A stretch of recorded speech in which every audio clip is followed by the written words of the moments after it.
Welcome back to another episode of the Hyperloops podcast. Long time no see, guys. Actually, we're now in 2021. We have Woo! made it. We've survived this long. Let's see how far that goes. hmm Here, Godzilla has not attacked yet. and we haven't seen Jormungand yet either, so probably Yeah, okay with that exactly. one. I don't know if there's Loch Ness monster for most of you guys, but Hmm. too much Vikings on my side. All right, so as per always, I am honestly sarcastic, and we have NJ Cuenca here, and Bobby Sapphire is missing as per usual. Maybe we sneak him back. Probably should have got him back for the Wild Horizons leak. Did you see that? The Horizons leak. I saw that it was leaked, and I did not get a chance to look at it. I Okay. did see that that FFG announced that they were not going to be releasing the kits, so that sucked. Yeah, it also said there's gonna be like no worlds and they're not gonna do jack shit anymore. Right. So that's Yeah. the expectations at least. So So that's our first thing we talked about that right now. Just get it out of the way. yeah, The bad news. it's like, are we sad? Not really. Kind of expected. I don't know. I tend to always think of the bad stuff first, right? Right. But I don't know.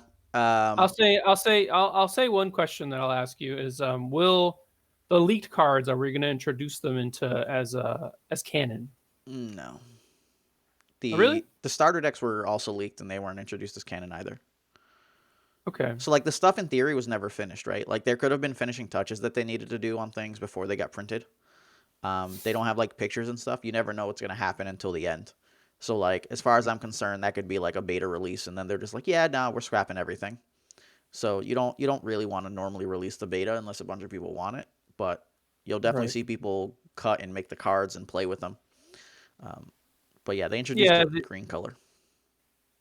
Ooh, green color. Yeah, the Interesting. beasts and stuff. But then they got a little weird, and people were going crazy about like Chewbacca became a beast, and it's like, let's not head down this weird Star Wars racist path, I guess. Like, What?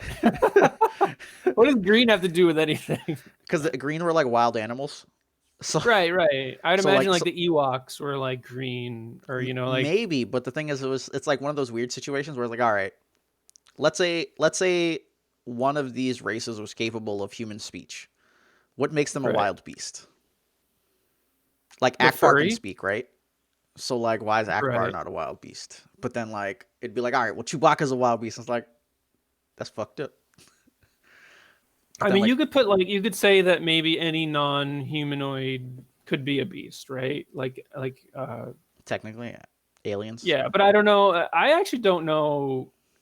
Do does Chewbacca count as a humanoid? That's another question for Yeah, another podcast. yeah, I don't know. That's far above my level and like wild and stuff like that. Right. But so what we got for you today is we're going to be talking about the Holocron update, um, the spoilers that came out for other people, and our spoilers ourselves. We Woo! won't save ours for last because then that's just douchey. But we will go through the Holocron update first. Right. So Holocron update, we're gonna go. There's some errata adjustments.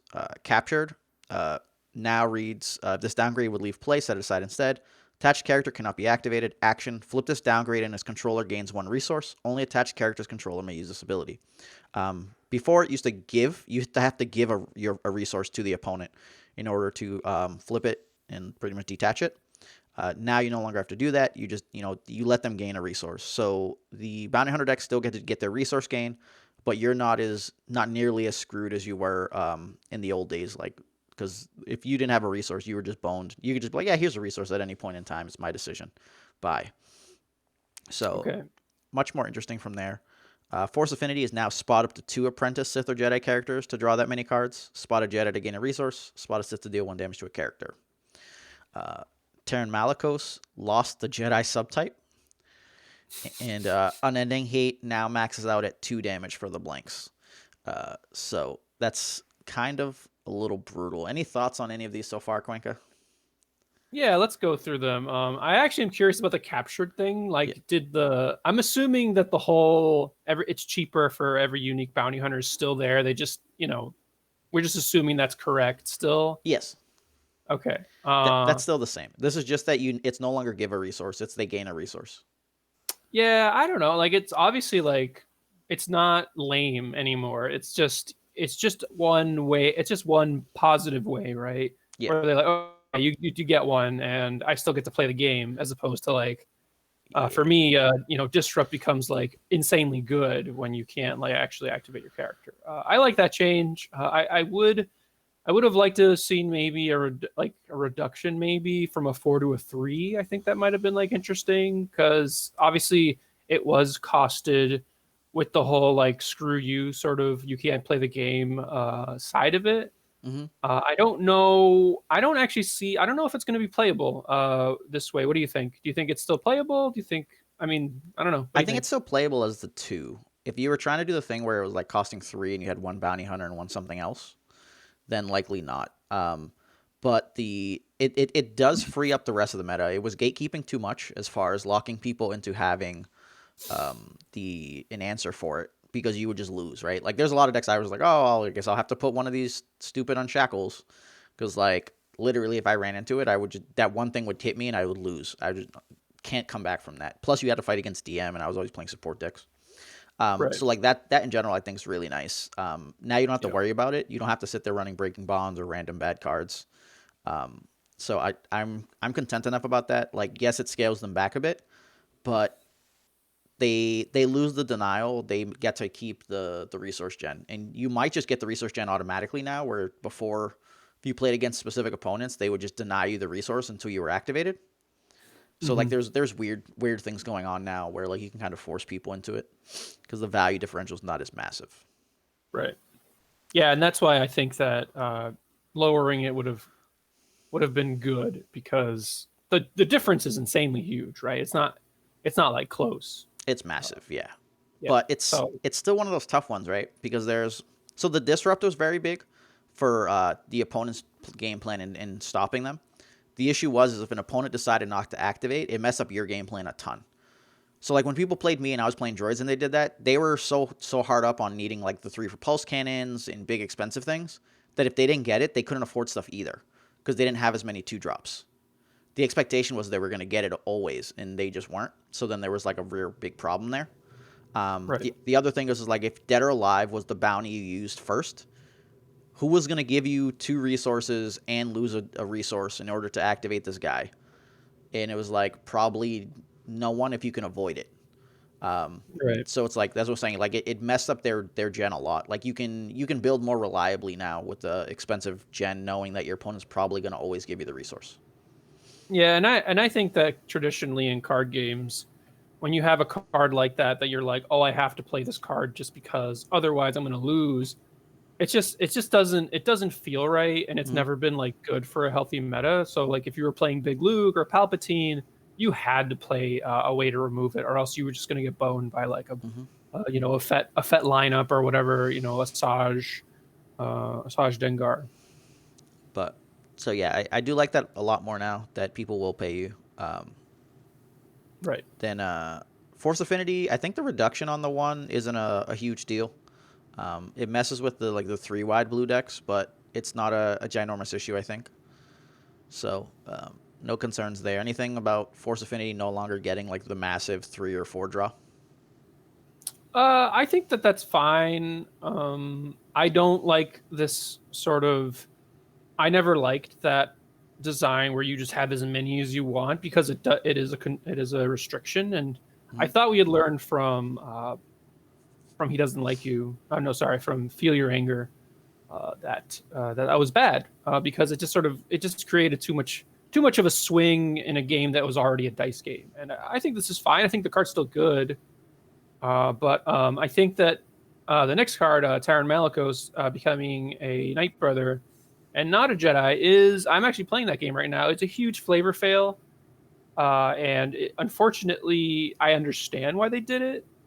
But I would have left him a Jedi. Maybe there's something else down the pipeline that makes it even better, and maybe they just don't want. I understand the idea that you wouldn't want a Jedi on like the dark side, but I think that with all these other changes, we're going to see another change that affects Taran Malikos in a second, where they kick him up a point. I think that it would have been fine to leave him as a Jedi because you're nerfing Unending Hate, nerfing Unending Hate, you're nerfing Taran Malikos by making him more expensive, which doesn't really matter. for that deck. But Unending Gate was a huge, I think, just a really lame card to have be a max, and now that it's up to 2, I think that's better. So I don't know. What do you think about the Terran Malicos I think the change? Malicos thing was overkill. I think their concern with Jedi was just on Force Affinity. And since they didn't want people to do Sith and Jedi at the same time, they could have just went spot a Jedi to gain a resource or spot a Sith to deal 1 damage to a character. Mm-hmm. So that you pick which one to spot. Right. Um, and then, like, I'm trying to think, like, what's the... Yeah, and like, just leave it like that. So they get to do one of them. They either get the resource back or they get the damage. So give them Right. the flexibility, and then the Jedi subtype really didn't matter unless you were doing, like, Pong Krell plus Malicos and, like, Jedi Lightsaber or something, right? I can't think of any other situation where, like, the Jedi was massive. I guess you mess with, like, people's disciplined minds. But I think I was okay with that. Like, disciplined mind being trash there. It's like, yeah, that's fine. But whatever. Like, the thing that bothers me a bit is that Anakin with another Jedi could still flip and do the 3 parts of Force Affinity and, like, draw 2, get a resource, deal a damage, because he turns into Vader and he's a Sith. So it's like, well, Right. what was the overall goal? And it's like, well, we don't like Malicos. And it's like, well, like, you don't like the Malicos or you don't like the resource and the draw. So just adjust it accordingly. And it's Yeah, whatever. but I think at that point though, it's obviously it's better, but you weren't really ever playing that in your Anakin deck to do that because you wanted to flip Anakin, right? And then like at that point, you probably flipped Anakin, and you're most likely going to win the game because of that. I very rarely won a game where they flipped Anakin. Um, so Yeah. And that's fair. But I guess what I'm saying is that, like, if the overall goal was to not let people do both sides, right, then by making it an or, you don't have to worry about other stuff coming in with Jedi or Sith. Like, if there's a Sith right, that's on the light side, like, okay, sure, now you have to worry about it again. Do you readjust stuff? Is like, adjust the card that's causing the problem instead of this card that got to use it. I get it. I just think that if you do that, right, the card's kind of bad, isn't it? Because you're like on the Sith side, you pay one to draw a card and deal a damage. That's not very good. Yeah, you already didn't run it, but that's the thing. Like, you could still do the Jedi thing of the draw to get the resource back. So then they'd still Right, have access to it as a regular card. They just wouldn't get the damage at the same time. If they wanted the right, flexibility to get the damage instead, then, like, you still gave them that card for flex wise, but it boils down to, like, what they were doing, and it just is like, to me, this screams more they wanted to just screw the Malicos deck, as opposed to they were concerned about the card being too powerful. right. So then Yeah, it's I like, mean, I think that the Malicos deck, Malicos Vader, is just like I don't even know if it's playable anymore with all these changes. Like maybe it still is, but I mean it's probably you'll try it, but it's like the power level is way less. Like nerfing all those 3 cards is just yeah, so insane. I don't know. To me, for the most part, the power level was just on the back of, like, it was a consistent, like, annoying deck. It was like R2P2. It didn't do anything insanely broken. It was just, like, consistent and annoying, and you had to be able to, like, outvalue it properly, which was hard to do Right. as because mono blue had the actual cards available and other decks didn't. But we spent a ton of time on this, so let's get to the balance of the force. Elric von Reg got a 1 point reduction. She's 12-15 now. Kez Dameron got, I think, a 2 point reduction. It's 11-14. Sinjar Reth Valis, who I call the Professor from Casa de Papel, or Money Heist, for those of you that watch it, is 10-13 now. This man was printed at, like, 14-17, I think. And he went down to 15, and he's now at 13. They dare you to run him. Run this man. I'm going to try it.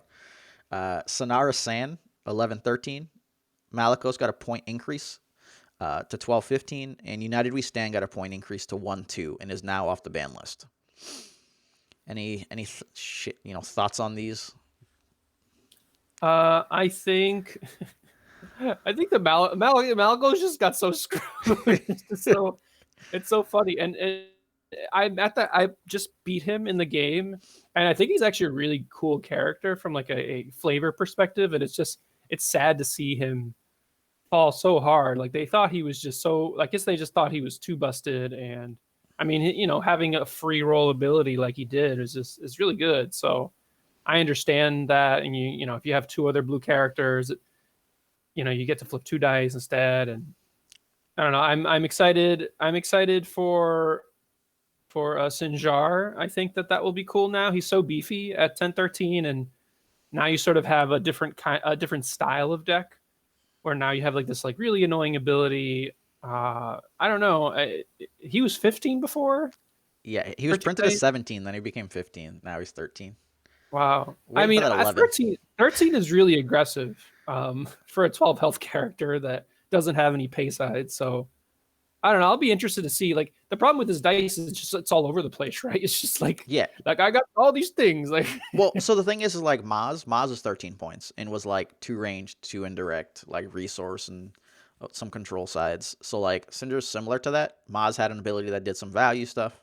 Cinder has an ability that does some value stuff. So it'll be interesting to see what happens. I know I want to run him because like he's such a hateful little man when he resolves resource and eats the opponent's resource die. It is yeah. mean. I lost a 2 resource die to it one time, and I was like, this is bad. They just leave a resource there, and they're like, I'll just do all this other stuff real slow. Show me a resource. Oh, cool, awesome, bye. You're like, oh, Yeah, that will be super punishing to a lot of decks now are going to have a 2 resource side, right? So we'll see how that sometimes, works. yeah. So like I the don't melee and the resource are gonna be brutal. I don't know how I don't know who you pair with him though for 17. Like I think I'd probably be more inclined to look at like 10-7 or something, or like a 12-5. Jawa plus like a 12. Hera plus Jawa? I'd probably just pilot at that point. I don't want to do some Cinder shit. But he's a scoundrel, so there's got to be something. Something. I just right. Well, there is the scoundrel guy who's like Master um Smuggler. yeah, so you could like if you roll the 2, you'll just get 2 resources, which is kind of cool. Yeah, and if they have a resource side showing because you've resolved it as a resource, you get to put a card on the bottom and eat the resource die. Woo! Combos. Gandorf did that to me. It was mean. The only problem then is that you have a Master Smuggler die, and you're like, But all right. Right, yeah. So that is enough of this holocron. Any last parting thoughts before we say, bye-bye to this meta and we start seeing these new cards? I say bring it on. I guess I wanted to ask you about United We Stand. I think. What Hmm. do you think of that change? I understand it. It makes sense. They felt that they did a lot of team comps based on like having those exact numbers. So having United at 0 was just too good of a value, especially against any of the multi-die removal, best defense, Viper Probe Droid, stuff like that. So making it 1-2 is like, hey, you have to actively go out of your way for this now. And I understand it. It's a bit rough, but if you have an extra point now, you still have access to United. That seems nice, and I just don't expect to see we stand very often. 2 points Yeah, is hard to come by. yeah, I understand that, and I think that I think I agree with you 100%. I think there weren't any good things you could slot for 1 point. So now I think for one you can play monocolor, and you do get the incentive now to play monocolored with United. And that card was always like really annoying against like Hmm. multi die removing things. So Best I like that defense. change. I'll re-roll both my dice. And damn, Right. damn. Okay. So yeah, you want to move along to Yeah, let's go for the first one. Dash Ooh. Rengar. You can read it off, Cuenca. It's all you, baby. All right, let's go with Mr. Dash Rengar, who sounds really familiar to me. So Dash Rengar, he's an outer rim hotshot. Has 12 health, 2 range, 2 range, 2 shield, 1 resource, 2 resource side, a blank. He's the character Scoundrel Pilot. He does have piloting. His power action is play a yellow card from your hand, giving an ambush. I don't like ambush as a mechanic at all, so I don't like it for free. So in my mind I can't really think of things that are like super busted within the cards that we have. Maybe there's some like yellow card that is like too good when it's ambush, but I do feel it is a restriction in deck building. In design. And as far as his value goes for 17, I think it's about where it needs to be. It might be a point. It might be a point two. I think it's about right because I think 1 point less is like too much. It's too beefy, but 1 point more, it's definitely too much. So I think 17 is a good spot for it. What do you think? I think they're kind of mirroring like the Bala concept here. 12 health, 17 points. Slightly different sets of abilities, but now you don't have the pay side, but far less damage, right? It was Bala has 3 range and then 4 indirect for 1. And here we just have 2 range, 2 range. The problem is that this completely reminds me of Poe Dameron, who's kind of trashy. 70 points, Right. he's 2-2. Poe had a 2 indirect and I think like a discard side. So like 2 shield and the base and then the 2 resource is much better. But the Yep. power action here seems far less useful because they're. I looked through the cards. There was only one non-ambush card that activated a guy, and I'm totally remembering Right. the wrong card, but it was something like Weird Home or something where it was like activate. I think up to 2 scoundrels in a vehicle or a scoundrel in a vehicle. Then you can eat a dashing Yeah. a resource side to untap the vehicle. It costs 1, so you could dash Rendar. You said Rengar and mess with me like it's League of Legends. I'm thinking the Yeah. freaking the Beast guy. Rendar. Sorry. So you could get the action sheet out of that, and then Yeah. potentially untap and get the piloting, and then like have your action to resolve dice. So there's some spicy stuff that could come in hot there. But I Yeah. believe it's Weird Which Home. I Not don't. 100 Which I percent don't sure. like. Yeah, but I think it's I don't fine like that. because you could already play I Instigate think on him. it's right. Well, it costs 1, right? So I think that costing 1 is fine. But like I think that now if you start designing yellow cards that are 0, then you have to consider this guy, right? Like As when long as you're they don't building that, activate, you or don't just care. right. As long Or as like I don't know if there's like go if ahead. there's just like I don't know. It seems I think 0 cost cards are just kind of like when you design them for yellow, you have to think about this guy now, and it's just fine. I think that I like him. I definitely like him more uh, than Poe. Poe's 18 still, Now or did they 17. lower him? He's 17. Okay, Yeah. yeah, he's 17. So the extra range side, I don't know. He just seems way better because the sides are just so much better. The 2 resource Having side. that, yeah, having the 2 range extra is way better. I don't. He didn't have a shield side. I don't think he had a 2 shield side. Poe was 2 range, 2 range, 2 indirect discard resource. Oh, he was 2 range. Okay. Yeah, he had the 2 ranges and the resource side stayed. 2 indirect discard and became like 2 shield and 2 resource. So like the Yeah, die sides are better. I'd rather have the. Yeah, I think the die sides are better. Yeah. Yeah, I think that's just the thing about him. He's also a scoundrel, which I think matters more for a lot of stuff. Yeah, Mean so I streets don't and know. whatnot. Yeah. Yeah, I think that he's a cool card. I think it's a win for Dash Rendar flavor. And yeah, I like the push to put 2 resources on stuff Mhm. because it is definitely his best side in round 1. Yes. And Reap will be all around, but those all have ambush, so it's like a whatever. I do like Right. I like the giving it the thing ambush is power action, so you don't have to worry about like the silly Ray things from way back, right? If you need the tempo, activate him, get like an upgrade, and then activate is pretty solid. I think where it gets fancy essentially is when you're doing stuff with like Chewbacca's Vehicles. blaster. You can play the Chewbacca's blaster, get it on him, take the 1, roll the die out, and then you could try to resolve it. And it's Right. like that's Yeah. fine. I'm actually concerned about him being yellow, oddly enough, because the pilots that are like that 13 area are pretty much Hera, and I can't think of any other pilot.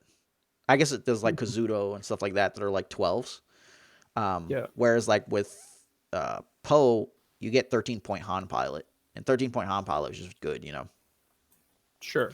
But 2 resource sides OP, and it's kind of hard to complain about that. Yeah. No, I agree. Kazuto is 11. Might be. He's 8-11. I think he's Maybe. 8-11. Yeah. But what the hell are you gonna do with those 2 points? I don't know. We don't really have plots that are good. Yeah. But I think it's time to move on. I'm actually gonna skip the next card. I'm gonna go straight to Sound the Horn. Okay. So You can take it. You can yeah. take some. Sound the Horn. We got this flavorful one because of Mr. Mike Gem himself and the Hyperloops team going and thrashing Gen Con. So Sound the Horn. It's a 0 cost plot. It's a mission. Include only if you have an Ewok on your team. After you play a trap, place a resource on this plot.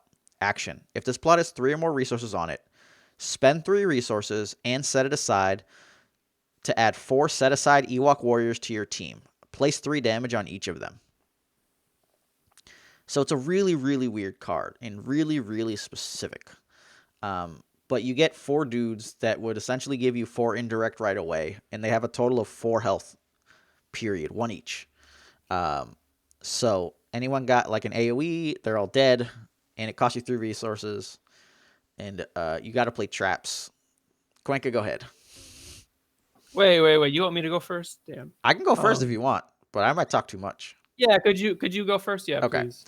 So I think you have more to say about this card than I do. the thing with Sound the Horn is you're pretty much going to be on the back of Wicked, I feel. There's several trap cards Wicked get access to. Wicked, I think, activates and then can play a trap from hand or discard pile. And there is a 0-cost trap that rerolls dice. So you could essentially get Wicked with those. I think there's a 1 cost that can remove a die if it hit like damage. So you could get access to doing this stuff and then kind of come in, hot in the late game and scoop up 4 Ewoks. I think the fact that it costs you 3 resources to get them is a little brutal. You're going to really need something that kind of heals or shields multiple characters to kind of get access to that. I think the big thing here would essentially be that if, let's say you're playing some New Age Ewok deck, if you can make traps work with that, then we could be talking like a big swing somewhere late in the game because you're getting these 4 guys in. And like getting all that extra damage, and whatever's going on, it's gonna be tough. But I think the bigger thing is that it's a mission plot.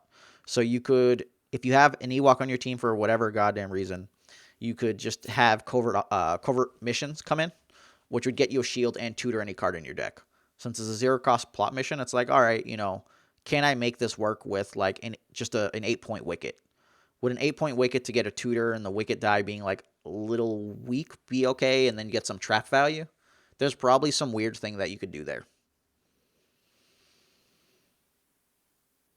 Yeah, I think that just if you have a red yellow and you have access to tutor plus shield, you might not even like need to use it at all. Besides that, if you it's just kind of a free roll at that point, because I don't know what the problem is. That the traps are kind of trash, and you have to put those in your deck. And this effect is it's so slow to get 4 damage, and at that point, like dealing damage like that is there's so many cards that sort of in the late game scale to deal multiple things, and at that point in the game, generally those cards are bad because there's only like 1 character left. But when you have this card, then you're like, okay, well, now I still have my, my death field, or I've seen more people playing the explosive detonators. So yeah, I don't know. I don't love it, but it is a nice card to like play around because it is super specific, and maybe people liked Ewoks having a place in the meta, and they definitely did not have a place in the meta. So giving this card, hopefully we'll see a good trap card that gives us even more incentive to play it. I think that having, I think you're fine playing some like trash trap cards just to get this going, but not all of them have to be. You have to have a draw where it's like really good that you have a trap card, but none of them are really that good. Like the one that like removes, I have it here, the net. What is it? Net trap. Net trap, yeah. It's after attached character is activated, you may discard this downgrade to remove one of its character upgrade dice showing damage. So that's not the worst. But the problem is you can't replay that over and over again. It's just no, Wicked you can play can if they right. I guess it's like you can only play it once, and then you'll have to wait for them to activate. So at that point, Wicket it has 7 health, so it's also questionable how long he's going to be around, especially if you're playing this, which admittedly does have it's powerful, right? Like if you get 4 indirect for free, and your deck is like reasonable, that's like pretty good. And if you ever get like 8, or like if you get anything more than 4, it really depends on how good the deck is without the card, and then you add this card, then it puts it over the top. Yeah. And like ensnares, one of the other traps that deals damage is after attached character. It costs 1. After attached character is activated, you may discard this downgrade to deal damage equal to the number of its character and upgrade dice showing damage. So like you could get in like fat amounts of damage. Like imagine a Palpatine rolling out, right? He's like, uh-oh. It's not indirect. He could just take a shot and die. And then rolling logs Right. is the zero cost one, which is you may discard this downgrade to reroll any number of its character and upgrade dice. So I don't know. It is a weird point of contention. If they gave it a new trap that was viable, then it would, you get some access there. But Wicket's not super shit awful. Okay, he is. But I mean, like, if you're doing some trap stuff, there's some things to go with there. But yeah, like you said, if because I think if you can do that at the end of a round and get four, and then go into the next round and start swinging, like doing another four, like people would kind of cry. But I think you'd be a little slow there because you'd get one, they might activate. Now they have damage. You get one, they pop off one of the guys to slow it down. But that's still a lot coming out of Right. nowhere for theoretically no actual cost. It's more of like opportunity cost in your deck. Yeah, because you do have to pay 8 for Wicket. So Yeah, while this card does say 0 to play, it really is you pay 8 and you get it's like Wicket has this ability attached to him now, yeah. and you have to play crappy traps. Well, So so there was a saw deck that was running Chirpa, and Ewoks. So if you just right. ran like the traps in that, then you could get those guys to come in at the end. And like there's some really weird situations with like redeploy upgrades. Redeploy upgrade, you go in, blah blah blah, and then like your guy dies off of like the saw activation, and then Right. moves the redeploy, goes in again. So there's some really interesting stuff. I think there's just like if there's an AOE heal, then you're talking like kind of crazy shenanigans. This is there was that red card too where it's like for each of your guys that has less than 3 health, you can remove a die, cost like 1. So if you ever get these in, it's like a board wipe at that point. Yep. I don't know. We'll kind of see what ends up Yeah. happening, but it's not amazing at this current time. It is playable to an extent. Yeah. And I think that that's all you can really hope for is cards that are like somewhat interesting. Maybe they'll be kind of a fail, but at least you sort of have it points you in a direction of an archetype that really hasn't existed for the most part, which is Ewoks have been pretty underrepresented because the cards really haven't been there. Hmm. The problem with Ewoks is when the cards are there, a lot of people don't like playing against that deck because it's kind of you don't really interact. It's just like exhaust, get exhaust, get exhaust. bent. Yeah. Yeah. All right. And then we are now going to go over my favorite card. Do you want to read it or me? I'll read it and then you can talk about it because you seem to really like it and I like it too. You read it So, and then you talk about it because I got stuff for days. all Go right, ahead. you got stuff for days, and I'll probably get into it. It's Outrider, unique. It's a unique ship. It costs 4. Sides are 3 range, 2 discard, 2 resource, special. So no blanks. And it has a come into play ability. After you activate the support, you may look at the top 2 cards of your deck, place one of those cards on the bottom of your deck, then add the other card to your hand. And then its special says play the bottom card of your deck for free or resolve one of your dice without removing it from your pool. So I have no idea if this is Dash Rendar's ship. I'm going to assume so just because we got both of those things together. And yeah, with I sort of see with his power action, you can activate both of those cards to get like there's probably like you said, there's a card that you instigate. You could instigate anyways and still resolve Outrider. So there might be some other exhaust card. And then if you hit that special, if you hit that special and it was something insane, like something that cost like 3 or more, Or or 2, or 6. even 2 or more. Yeah, so exactly. Like if you hit like a Millennium Falcon, like you just like jizzed on their face and like just didn't, like that was just disgusting. So, yeah, it's I think that there's a potential for it to be really, really good. Um, and I definitely will be trying this card. I think the downside of the card is that it costs 4. The ramp decks aren't as good as they used to be, but this card does give those decks sort of more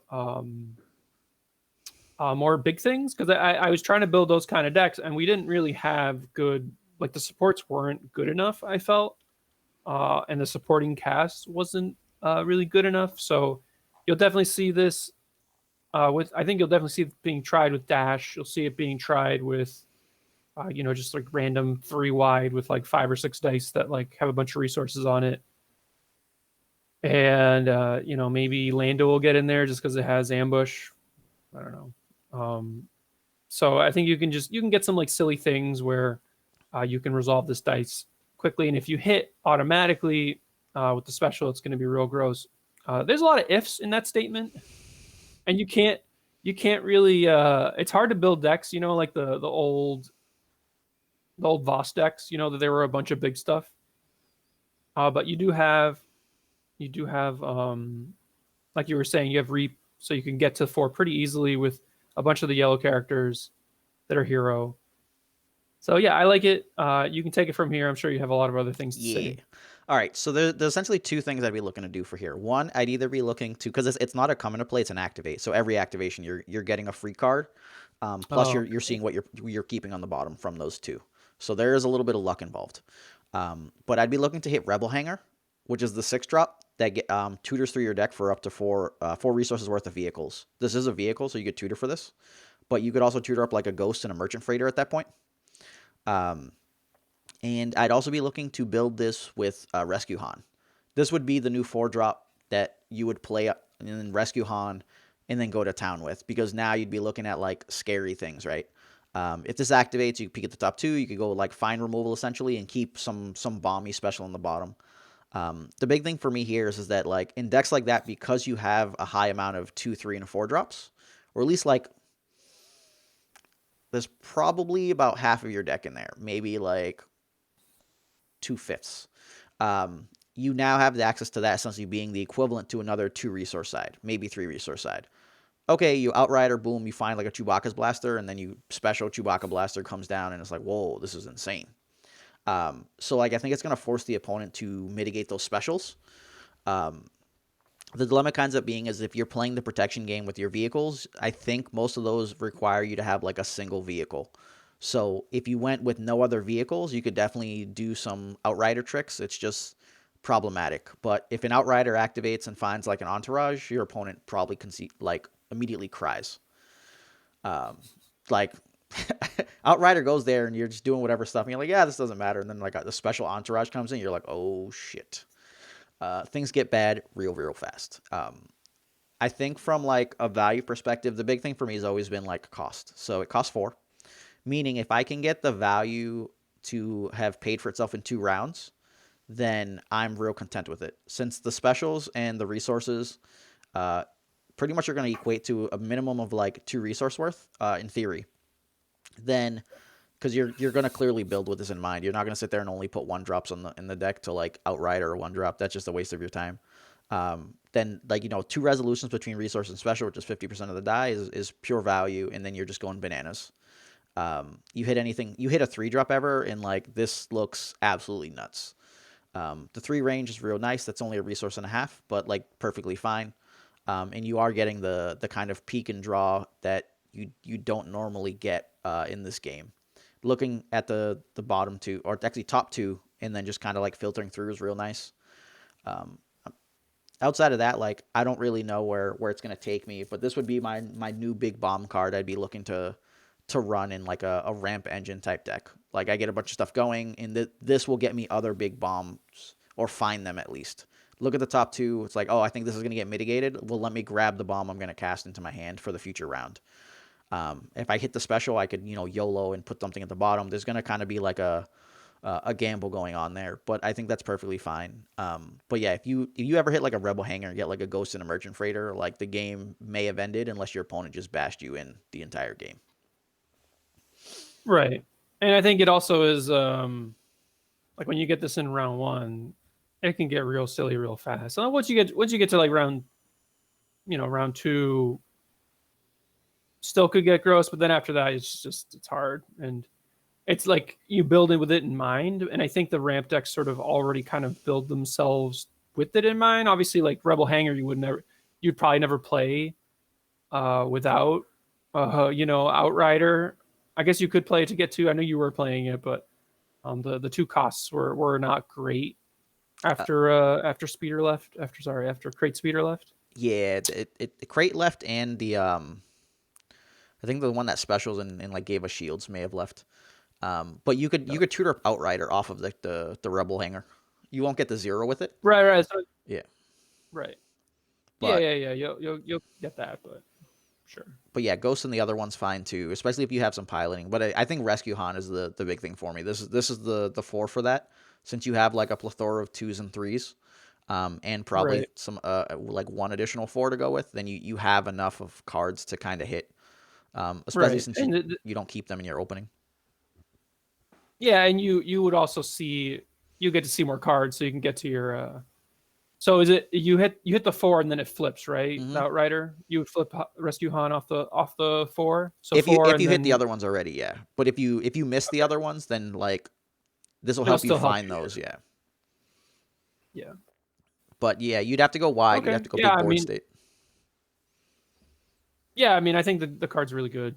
Yeah. I think that you know, I think that it's definitely a card I'm gonna try, and I know you're gonna try it, and I probably won't try it first day because I know you'll be trying it. So I'll just piggyback off of what you do. I'll I see what you're not doing. I'll see what you're not doing, and then just do that, and that'll probably be bad. But at least I'll try the card because it yeah. is a sweet card. I don't know exactly what my intent would be, but there's definitely lots of ways to kind of go with this. I'd probably be looking at like some maybe like Satine Harajawa or something. Because with Elite Rescue Han, you could go one die Rescue Han, but the 6 there doesn't seem great. And I think the Jawa gives you access to some fancy plays that set up things well. Um, but who really knows? No one really knows. And I think you mentioned Lando, but Lando rotated. Oh, did Lando rotate? Yeah, Oh, he was across the galaxy. That no, beautiful, poor- beautiful bastard. Yeah, oh, he'd do dirty things with this. You'd be like, okay, 3, yeah, let's go. cheaper. Yeah. But all right, Where? the Outrider. So now someone's gonna like steal my vehicle or blow up my vehicle, and I'm like, look, guys, I hate you. I hate all of you. Go away. Yeah, I mean that's the problem. Is DM is still a thing, right? Hmm. So you still get like face pushed in with DM and all the yellow villain decks. This card's in the format, and they were already playing DM just because it's like, oh, I have DM and it's such a good card, and I might as well play it. Yeah. you know, But to be fair, every opponent's supposed to be Vader Malakos, right? So there's not supposed to be DM. it's fair. It's fair, Only but supposed to be Vader Malakos. not anymore. I don't even think back then. I think people were just like the good players were like, I'm gonna play something consistent and that harasses the crap out of people that are bad, and bad players just got mollywopped, and that was it. Yeah, but when Mollywopped. you play in the league, you always have to you have to swim through all the decks, right? Like people would be playing their bounty hunter decks and still doing Yeah, that thing. doing the thing. All right. We are at 43 minutes, so there's plenty of time. Let's go through some of the other ones.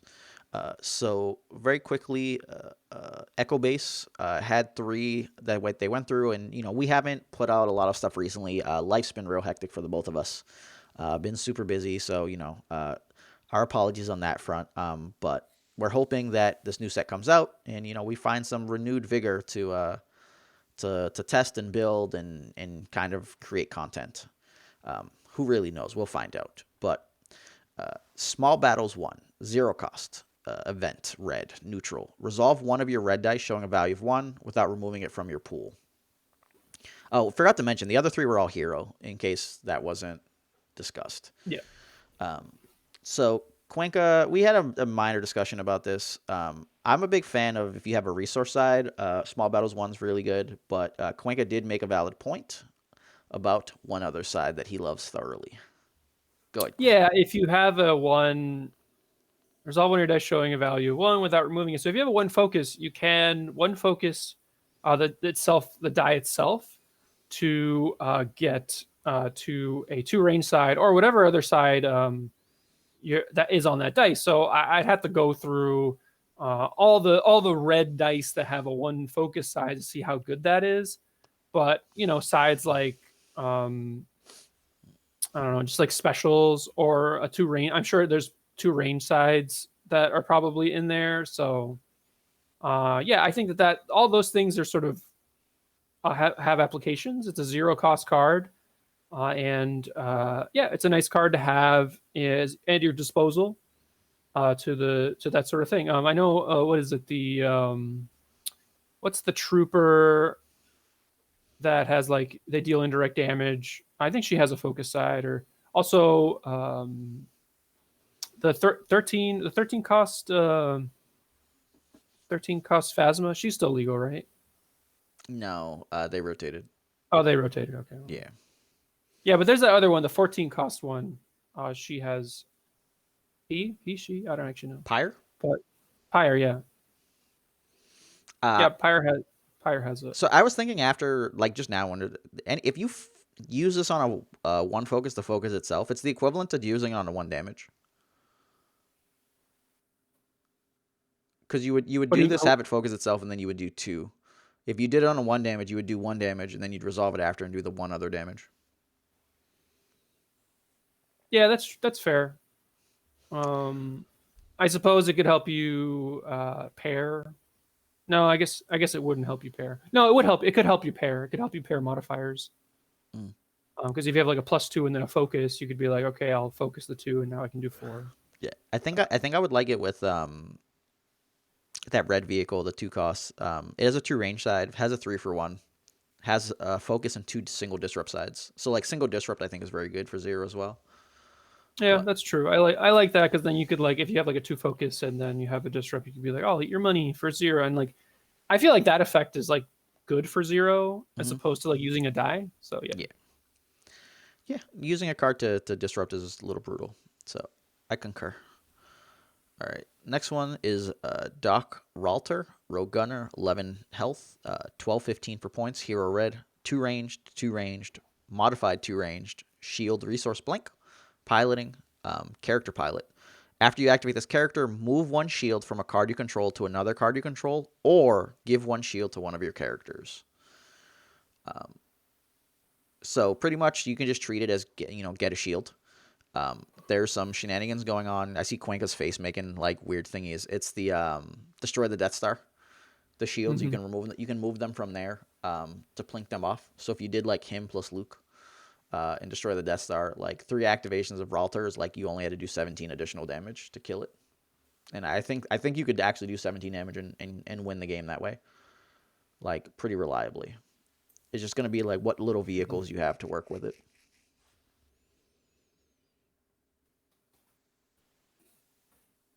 What you looking up, Cuenca? Yeah. No, I just wanted to reread the Destroy the Death Star. Okay, so I suppose that is a thing you could do. My instinct is to say it's too expensive. The card's too expensive, but could be wrong. Well, do you remember old And Obi that was like 19 points, and he every time he activated, he got a shield? yeah, I So if suppose you did I'm him not with sure Luke, card. it's 29 points, and then the one for the Death Star because of the reduction on Luke. Um, and instead of Yeah, I trying to do suppose 24 points to the opponent, like because the activation you're doing 17, right. and Yeah, I mean, I understand that. It still seems too expensive to me. yeah, like I think you could realistically get a round 3 kill, um, on destroy the Death Star, like between Luke and doing like the like either his ship or something like that, you could definitely get I think round 3 kills. Because with 17 you only have to do 6 damage roughly per round. So if 3 of their 4 dice hit into it each round, then you got it. If you Yeah, if but you that's get any assuming that your guys are all alive. for 3 rounds, that's accurate. But I mean, like you got to remember this is piloting. So Sure, flank by wingman, eject, like it's real hard to fight through an eject. that's fair. And like you because you're not dealing damage to the opponent's guy, like they have to just mitigate. Them getting shields doesn't matter. Them getting like riot shields or block effects are irrelevant. It's gonna have to be pure removal to stop your die. Yeah, well, that was one of my big beefs with eject was not the fact that it was good. It was just the two character lineups are always seen kind of meh. Mm-hmm. Like all the pilots. Like it's nice to have more pilots for that card. Mm-hmm. And since you have a in that case the deck you're talking about, you have the tutor card as well because you have the mission. So Mm-hmm. Tutor it's all gets your nice. shield. And that's if you don't play Destroy Death Guard plans, right? Like you can go plans at the end of the round to pop a shield and then pop a shield again in the next one, and it's the equivalent to doing damage. It could be quite strong. Yeah. All right.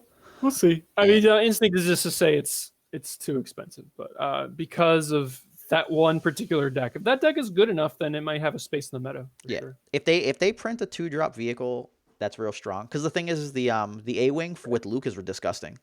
I don't know if you've played that before. Have you played Luke The A wing yet?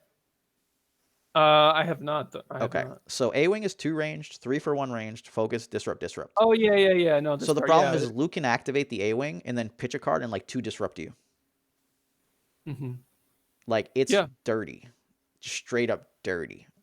And if Yeah, they hit, I have yeah, played this card in a deck. yeah, With Poe actually. it's not the same though because the Yeah. pump on Luke with the pitch a card to just instant resolve is rude. I Right. was playing it with like 1-die Luke, and I think I had like Satine and some other red. I think I had like Gungan or something. It was at least Satine, I think Elite Luke and a Gungan, and like the A wing was disturbingly brutal to people. Just like Luke hit Oh, this, okay, cool. I'll either smash your guy for a bunch or eat, like disrupt you a shit ton. oh, and you know what's also good against this deck? DM. Because you're trying to deal damage to the Death Star, you're like, all right, I'll indirect myself, doesn't matter. And you're like, you cry. That was the thing about Luke decks, was just like playing Luke, and then you'd be like, they DM you, and you're like, well, that was fun. Yeah, but that's why you play with the little dinky things because you're throwing away to reject anyways. Gonna have some Phantom in there, Yeah. Ghost, but I think that one's All right. viable only because you can actively do it on 3. And with my assumption, it was only 3 of your 4 character dice going to the thing, so 1 got mitigated. I think reliably you can hit 2 in, and you might have grabbed a resource somewhere to like play a ship or something. So I think round 3 is viable, and if someone ever loses on round 2, they're gonna be real mad, real mad. Yeah. 17 damage, 18 damage in round 2. Plus, I'm sure there's other cards that you can Yeah, it's just hard though cheat. because to crack that you have to re-roll like a vehicle die and a pilot die. So you Yeah. do have to have a vehicle die in pool. If you don't get a vehicle die, like you can't actually win the game off of it. Right. And last but not least, Redemption, another 4-cost vehicle. Uh, this one's Hero Red, 2 range, 2 focus, 2 shield, 2 resource, blank. Support vehicle. After you activate the support, roll 2 set aside medical droid dice into your pool. Set those dice aside after they are resolved or removed. So how much do you remember about medical droid? It heals stuff. Yes, it heals for 1. It was. Here, I'll put it on the screen. If it lets me. Why doesn't it let me? It heals stuff. I think it has a focus too. No, it doesn't have a focus. No focus. Yeah, that card is.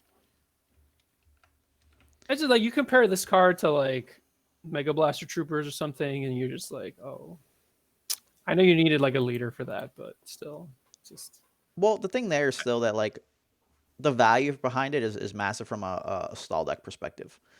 So back to the value conception, like a 2 shield is equivalent to a resource. So if you're getting 2 medical droids plus 2 shield, which is the worst side on this die, that's 4 health, and 4 health is going to be equivalent to 2 resources. So imagine trying to get in through that. Like you're trying to kill a guy, and they traded off 2 of your dice every round for this, and it's a struggle to get in. If they hit the 2 resource side and any of the resources on the medical droids, it's bananas because then you just paid for itself. yeah. I suppose the whole tanking thing is cool, like being able to try to build a deck that does that. But having said that, in a hero, if you have a hero 4-drop vehicle, are you going to play this card or are you going to play? What was the card that we? What was the name of the card? I'm stupid. Redemption? Outrider. Oh, Outrider. No, right. Yeah. Outrider is different because Outrider is like more ramp. But if this is like the stabilized card, like you play Yeah. this and now people can't get in, and there's like okay, especially if you kill a guy, because once you're in the 1v1 situation, like this thing giving you 4 health each round, like how hard is it to get through if you're not playing a ramp deck? Yeah, I mean that's fair, but I think that how things scale in this game, going late, like sometimes your opponents, like the Palpatine guys, like once they set up, like they're just rolling a ton of damage. You're cheating though, because Going late. that's a ramp deck. I mean, yeah, but I guess that's the question. Is like you could see. I guess does this push out like a more traditional 2 wide deck, like a Malikos Vader, for example, that just is has some potential to play upgrades, but generally is not going to have that Palpatine massive amount of unlimited power. Yeah. So I think any of the upgrade based decks, provided like Deathfield's weird because Deathfield kind of pushes past this. It's an anti ramp card, I guess. Yeah. This is gonna block off enough damage, I think. Like each round, being able to block off that much is just massive. 4 is a very expensive cost for it, but if a ramp happens into early, like this is going to be a pain in the ass to push through for most kind of like aggro decks. So this could Right. this is not a world beater by any means, but when you're playing an aggro deck or you play like 1 or 2 upgrades and you're playing like events to do stuff, it is a like massive douche. When I played the Yeah, I 2 cost suppose. one that gave shields, like people hated that. Right, and I suppose that it does have some flexibility in its die. So like if you do get 2 resource, 2 shield, essentially like 2 heal, um, that does seem pretty annoying as it is kind of what a ramp deck does want to do. It wants to stabilize and it also wants to get resources. And Hmm. you're kind of doing both those things with this card. So Yep. yeah, I mean, I don't hate it. I don't hate it, but it's just like I don't know. It's another 4 for Rescue Han, and Yeah. I think you kind of needed those. So I Yeah. think that if you're in red and Rescue Haning, then that's probably somewhere where you can slot this card in. Yeah. It's not sexy by any means, but it's very consistent and it does the job. Um, it's not Mega Blaster S because you're not punching an opponent off the table, but Right. turtling like a boss is also a really really annoying thing. Hey, I love turtling. Yes, you I do. do. Turtle, turtle. All right. Turtle. So then getting to the Jesus Christ, I Rebel ones. We have Leia Organa, Adept Student. She's 12-15 with 11 health, 2 melee, single shield, 2 shield, resource. Character Apprentice, Guardian. After you activate this character, reveal the top card of your deck. Give a character shields equal to the cost of that card. Cuenca looks a little shocked. I saw the big eye thing. What you got, baby? I mean, I this card it could be insanely annoying. Like if you're like if it sets up a lot of feel bads, I feel, or your opponent's like, oh, I reveal a 3, real top card, you give a character shield equal. Yeah, so if you had anything like a 2 or a 3, like that's like really strong. Yeah. And that's like more of the turtling, like they go after Anakin, or like you could play like this in Anakin, and they're like reveal, and like, oh, like you have a card that is now a guarding for Anakin, plus can also tank up, and I think the fact that you have Anakin plus Leia is going to be seems pretty strong. Mm-hmm. And yeah, that seems pretty good.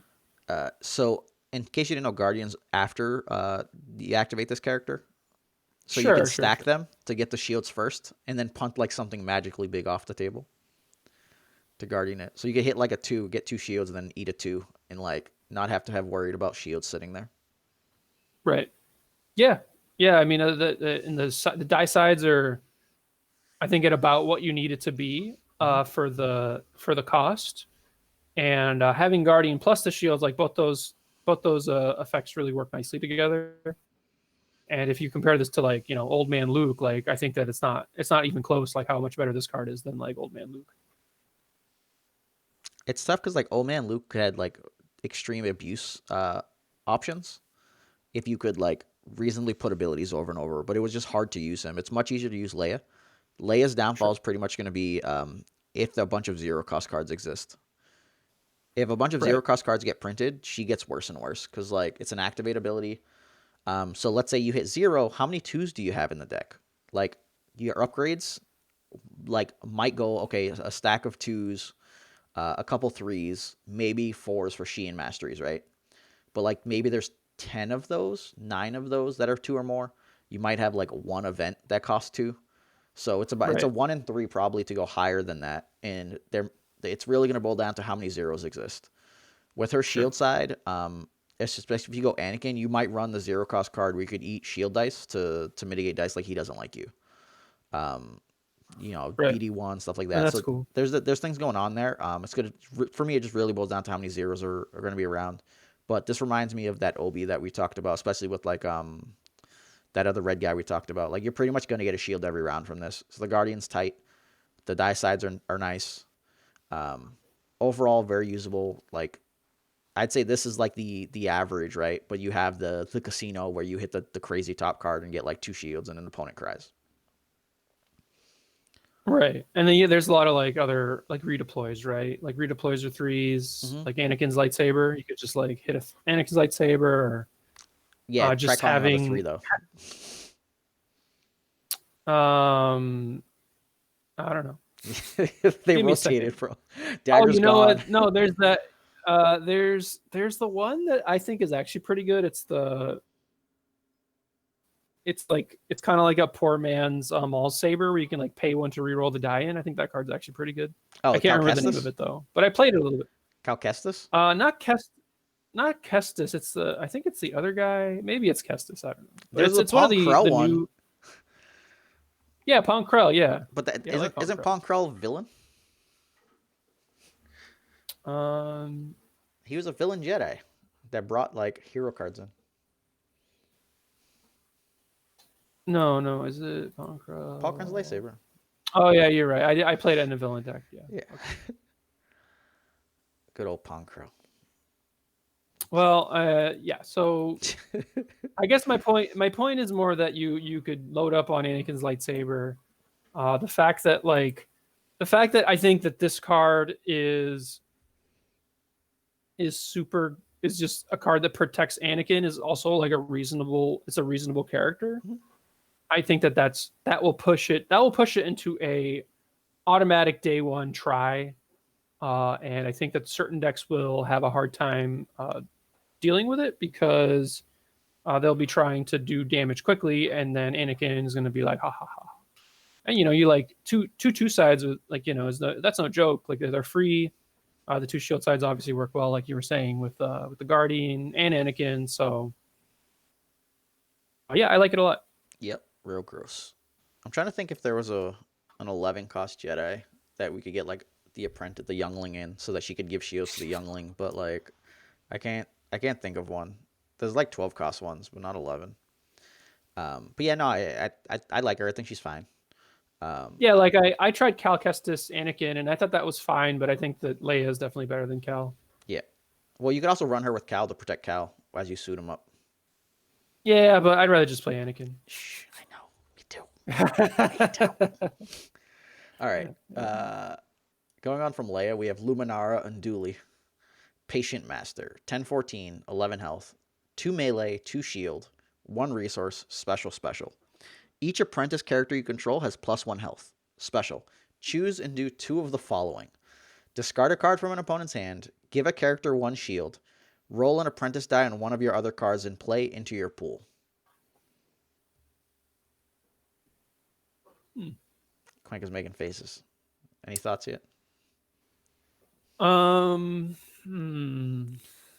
Leia's an apprentice.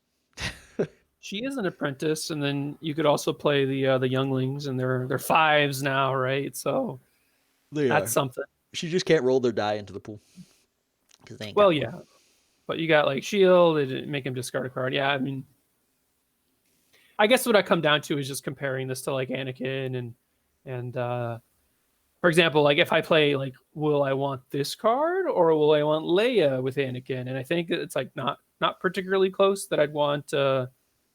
I think I'd want Leia over this with Mhm. Anakin. Although you would get you could now get the plot, so that sort of adds another interesting thing with that, where now they have to think about that. And the special itself is like discard a card. So it's discard a card from. So they get to choose the discard, which is not great. Um, so I don't know. I'm kind of down on this card, but if there's like a particular lineup that I'm not but I can't really think about. It's just the existence of Anakin is just like these sort of costs just sort of puts a fog over how you're thinking about this, right? So yeah, I don't know. I don't like it as much as Leia. I think Leia's better. Yeah. I try to think of it like each individually. If there's an apprentice die that has very viable sides like Leia, then this special will get you to reuse that die and get you a shield in the process, or like disrupt the opponent by discarding a card. And it's like, all right, that value there means like on Luminara's sides herself, it's 2 melee, 2 shield, a resource. Those are all great sides. The 2 shields being on a bunch of character dice, I'll tell you right now, whilst I appreciate them on these 14 and 15 characters, it's going to eventually be very, very wrong. Um, it makes it hard to push into guys when there's a bunch of 2 shields running around. Um, and like that could become problematic at some point if they keep putting 2 shields on every die, because then it's going to boil down to like some deck that can ramp and do that, or ramp from events, is going to be in a really strong position to like punt some guy off the table and then like just barely be alive and now be able to tank hard. And that's where things like Anakin, as Cuenca likes to bring him up over and over, does some disgusting, disgusting things. Um, so yeah, but yeah, getting an apprentice die that has like 2 2s and like a resource and some other viable stuff gets you like kind of extreme value from Luminara. Whether we have something right now is a whole other story, but even without it, I'm trying to think if there's a small apprentice you can go 3 wide and then run Padawan Braid. There could be something good there, but I don't think there's enough viable options at that kind of cost. But Right. you could do some crazy setup decks where like if you do Mace plus Luminara and then you look for the Padawan Braid, you could be getting like Mace dieback. Hmm. But if you I can't do find love Mace. that Padawan Braid in like between those 2 moles and looking with Mace, there's going to be a massive problem, like a massive, massive issue, because you're going to have Right. triple blink on Luminara. She's going to be crying inside. I guess Well, it it's a discard or give a shield, no, it's right? So both. it's It's you like choose not two, choose two, so you get to do both. right. So you could it still Yeah, does that, but that's obviously the worst of the yeah, sides, right? So that's fair. You're still getting 1 shields there and harassing the opponent. I was wrong. I'm sorry. yeah, no, it's fine. I want. I've been very wrong. I thought the Outrider was when it comes into play because that seemed like a more reasonable thing not when it activates every freaking turn. Yeah, every turn. Actually, I wonder if there's a mill deck you could do with this. Yeah, I mean that's actually a really good point because you have 4 of the sides. They tank like Mm-hmm. 2 of the side. You know, the 2 shield side tanks, and then you have the resource, and then you have the 2 specials. And I don't know if there's any apprentice mill cards that I'm apprentice mill characters that have like 2 discard sides. I don't think so, but Yeah, that would be kind of funny if you had an apprentice that could discard 2. Like that seems like too yeah, powerful because for then an you'd be like apprentice. discard and roll my apprentice, and then you find that even if it's a single discard, so if it has like discard discard on it, you get the Yeah. discard from them and roll that die back in, and then like try to do that. So even shield and discard there is real strong because like on the mill characters, you're normally just taking single discards and being happy, right? So taking single discards plus a shield is just like yeah, profit. Yep.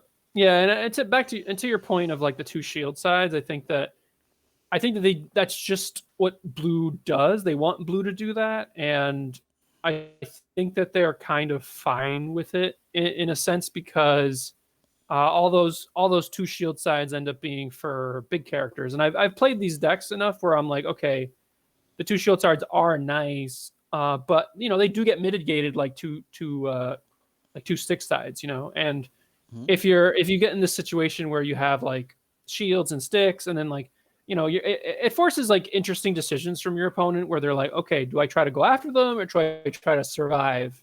And I think that's like part of what makes Destiny fun. So I do understand what you mean, but I don't think right now it's a problem. But yeah, Uh, 2 shield sides with Anakin's are pretty good. yeah. Well, in general, it becomes problematic when like the 1v1 situations where if you have a bunch of dice all have 2 shield sides, Right. those get to kind of trade off straight up with the 2 damage sides. So it's just like if they're putting 2 damage sides everywhere and 2 shield sides everywhere, then they kind of like even out. But then you have to look at like ramp decks. Ramp decks are crying inside because one, they can't get through shields. Two, they're just taking massive amounts of damage. So what's going on? It's just that we saw 2 shield on Rengar as well, on Dash. Rendar. I hate you in this fucking Rengar. That Rengar typo is gonna haunt me for the rest of my life now. But yeah, so it's just like 2 shields will start to add up and be a real major pain in the ass. Yep. And I don't hate it. I mean, at 14, I think that the cost actually, 15 and 14, like two shield sides, like they're pretty good. Like I think dash at like I hate using like a two shield side with dash. Like it just like even with Bala, like it felt bad. I was just like, I guess like it's okay, With but Bala, it's different because he had the 3 and then he had the 2 resource side. yeah, With re- exactly. with Dash, I think it's fine because it was just like, oh, I'm gonna get 2 range. Do I care about 2 range? No, I want to be alive. 2 shield done. Right. Whereas like the money was just the odds of getting it were low. But we'll see what happens. I think from a discard perspective, this could be the mill card. Also, in case you didn't know, no resistance in or sorry, no answer and resistance ring are no longer on the holocron list as banned, Mm, like together. So that mill deck is like mill could be back, and it could be back with Illuminara piloting that shit. yeah, give some red character a Jedi braid and let's go. You can't Jedi Braids on blue only. Oh, they saw me coming. Yeah, you could do it on like Ezra. Ezra can still pick up yellow. Mm. Ezra has a discard side. Okay. If your opponent claims, because they don't want you to claim command center and they have like resource sides in the pool at all, you get to steal those too.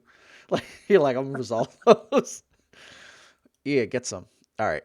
Last but not least, another hero blue card, the Jedi Code. It's a 1 cost plot. It's not a mission.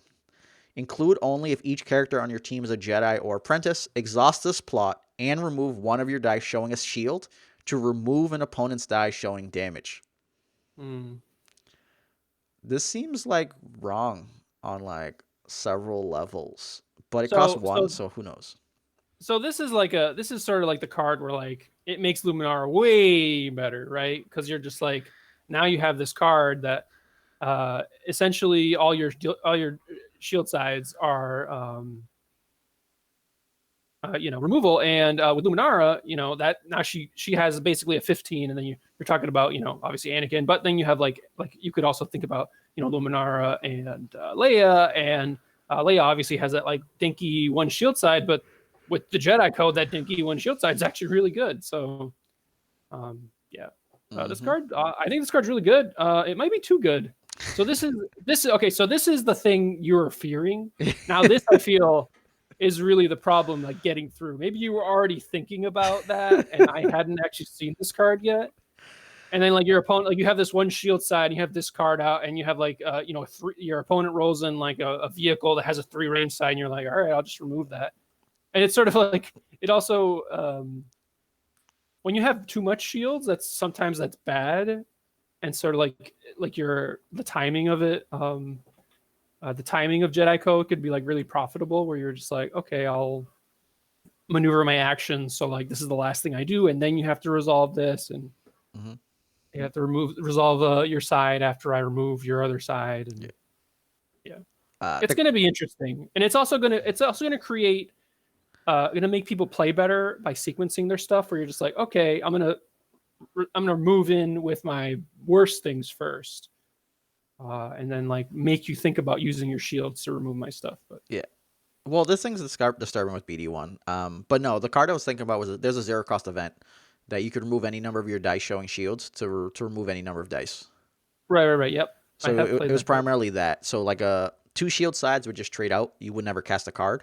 But your single shields would all become viable off of this and that card in general. I was just referring to damage because we always think like, okay, if I'm rolling out damage, like you're rolling out Malicos and Vader and whatnot, right? Yeah, Um, Malicos is paying 1 to do 2 damage off the ability, but if that's trading with one of your dice, it's like, well, shit. If he has to pay a 2-for-1 to hit you and you just grabbed a 2 shield, that's like, well, crap. If you're trading your special, your 2 damage, your 2 shield for like the Vader special, it's that they even out. Essentially similar to how Jedi Code works. If you have a 2 shield die, you're probably not going to remove it to mitigate a 2 damage die, but you'll do it to remove a 3 damage die because you're going +1 on it.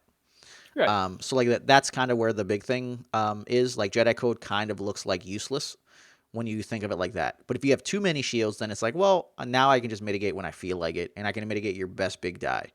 Oh, Sheen Mastery hit 3 ranged. I mean 3 melee. Cool. Deathfield hit like the 3 indirect, you're like, well, I don't want you to flip that to a special buy. Um, so I think it's interesting. I'm not sure how good it'll be because shields versus damage, there have to be like big damage sides to make this viable. And I think that one cost is bigger than most of us can kind of afford. And if we can afford it, would we just rather have United? Right. All But right. Well, I think we'll end the podcast here, I think, because I have to go to the bathroom. okay. So no jokes. We'll save that for next time. We'll try to come in We'll hot save it with for the next next time. stuff. But thanks for listening to us. This is our spoiler cast, and sorry we're not as great as we usually are. But let's Quanka go take a leak, and you guys have a good one. Deuces. Deuces.